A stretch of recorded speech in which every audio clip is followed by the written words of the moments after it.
1 মাসেও পচবে না। রইল বর্ষায় আদা ভালো রাখার দুর্দান্ত টিপস। আসসালামু আলাইকুম। পরিচিত মশলার মধ্যে আদা অন্যতম। প্রায় প্রতিদিনের রান্নায় আদার উপস্থিতি থাকে। আদা চা এর উপকারিতা নিশ্চয়ই কারো অজানা নয়। অনেক রকম অসুখ থেকে দূরে থাকতে সাহায্য করে এই আদা। আদা রোগ প্রতিরোধ ক্ষমতা বৃদ্ধিকারী মশলা হিসেবেও পরিচিত। মহামারীর এই সময়ে বিশেষজ্ঞরা প্রতিদিন পাতে আদা রাখার পরামর্শ দিচ্ছেন। এদিকে বর্ষায় আদা দীর্ঘদিন ঘরে রাখলে তা নষ্ট হয়ে যায়। আবার নষ্ট হওয়ার হাত থেকে বাঁচাতে ফ্রিজে রাখলেও আদা দ্রুত শুকিয়ে যায়।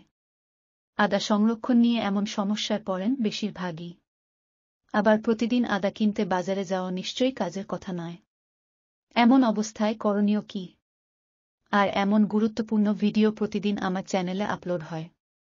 দয়া করে ভিডিওতে একটা লাইক দিয়ে ভিডিওর পরবর্তী অংশটুকু কন্টিনিউ করবেন।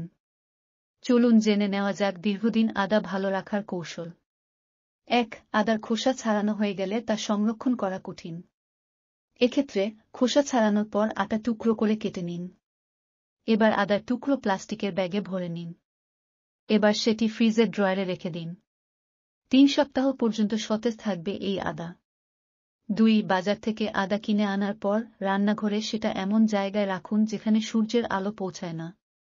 কারণ আদা একটু ছায়ার মধ্যে রাখলে এতে করে আদা অনেক দিন পর্যন্ত ভালো থাকে। 3. একটি শিশি নিন। আর সেই শিশিটির মধ্যে জল ও ভিনিগার চিনি দিয়ে মেশান। এরপর আদাগুলো খোসা ছাড়িয়ে ছোট ছোট করে কেটে নিন। তারপর ওই শিশিটির মধ্যে পুরে রাখুন। 4. আদা অনেকেই ফ্রিজে রাখেন। কিন্তু সেটাও ঠিক পদ্ধতিতে না রাখলে নষ্ট হয়ে যায়। তাই ফ্রিজে আদা ভালো রাখতে গেলে একটি টিস্যু পেপারে ভালো করে মুড়িয়ে রাখুন। এতে করে আদা তাড়াতাড়ি নষ্ট হয়ে যাওয়ার ভয় থাকে না, দীর্ঘদিন ভালো থাকে। আশা করি আজকের ভিডিও থেকে আপনারা একটু হলেও উপকার পাবেন।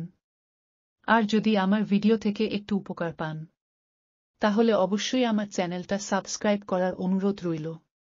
আবার দেখা হবে নতুন কোনো ভিডিও নিয়ে। সে পর্যন্ত সকলে ভালো থাকুন। আল্লাহ হাফেজ।